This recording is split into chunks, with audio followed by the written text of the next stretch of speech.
Let's make egusi soup the easiest way possible. I mean, the easiest way everly made. Probably you're tired and you still feel like eating egusi soup, or you have a husband that is craving for egusi soup and you're tired to be in the kitchen. You can still make egusi soup just like this. It's very easy, very simple, and very stress free. Good day, besties and families. Hope you all are doing great. Well, I'm doing perfectly fine. So, like I said, let's make egusi soup the easiest way. In here I have my goat meat, and inside my goat meat I'm going to mix it with Maggi, salt, and crayfish only. I'm going to put other ingredients later, but I'm starting off with this one. And then I'm going to turn it and cover the pot for a while. I'm not going to be adding any water. I want the goat meat to generate water on its own, because that water gives the food a good taste, especially when it's egusi soup. So I'm gonna come back after like 15 to 20 minutes, because we know goat's meat takes time to be edible. So I'm gonna allow it to boil for another extra 20 minutes. But for the first 20 minutes, I'm going to turn it up, and then I'm going to add extra water to it. I'm going to, because it's going to need more water, because the egusi soup is going to be the quantity is going to be much. So I'm going to add extra water. After adding extra water, I'm going to be putting my kpala fish. I know I said before that kpala fish takes in Dubai, is very hard to find a kpala fish that is soft enough to chew. So I'm going to put the kpala fish in the early process of making the egusi soup, not later, because I want it to be also soft to chew, so there won't be any complaints from me or my family. So after putting the kpala fish, I'm going to turn it up together, and then I'm going to put my pepper. I'm going to be putting enough pepper in my egusi soup, because the people eating it, including me, loves pepper a lot. So maybe when you want to cook yours, you add the quantity of pepper that is good enough for you to eat.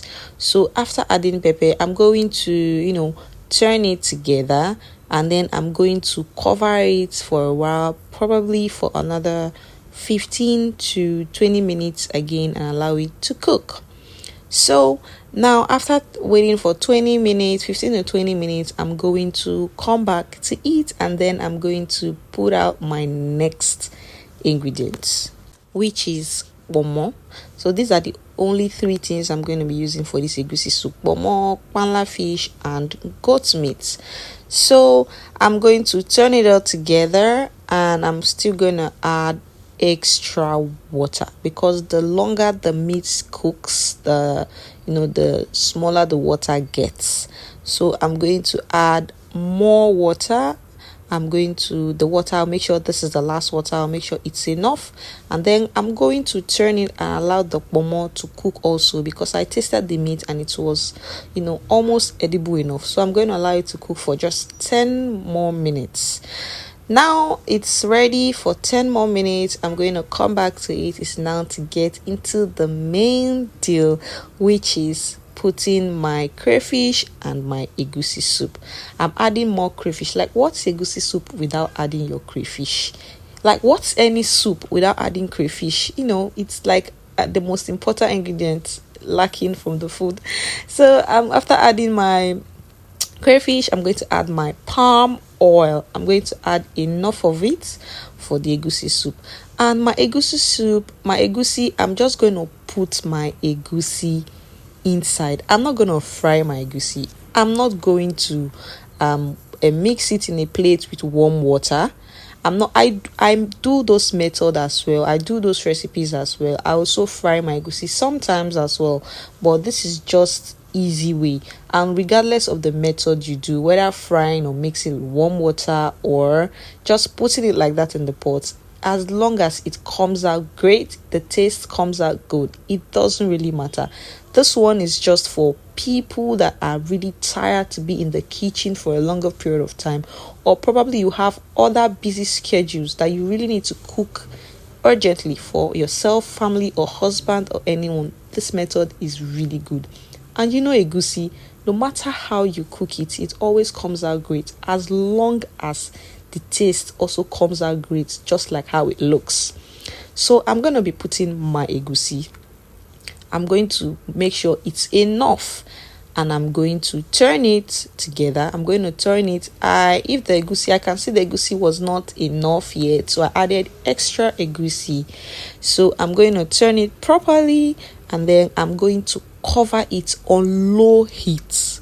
I'm going to cover it on low heat, and then we'll come back to it. So now it's time to come back to our egusi soup. Now guys, look at how this egusi soup has turned out. Everything is already looking sumptuous.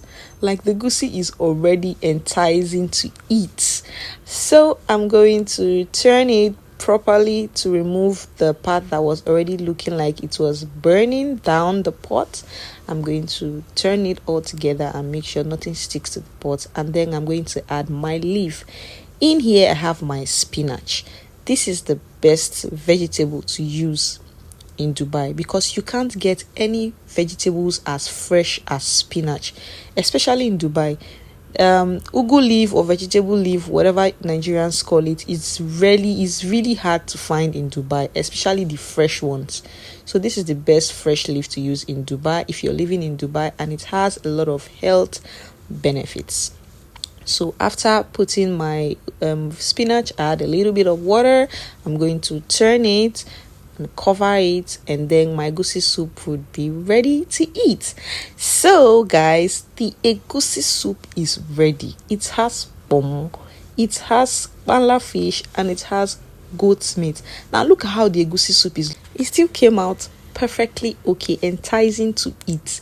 Like I said, regardless of how you make your egusi soup, as long as the taste is good enough and the facial look is okay, we're good to go. This is just, probably you're tired and you need to cook something you want to eat, or your husband or family wants to eat, but you're also tired. Just make it the easy way.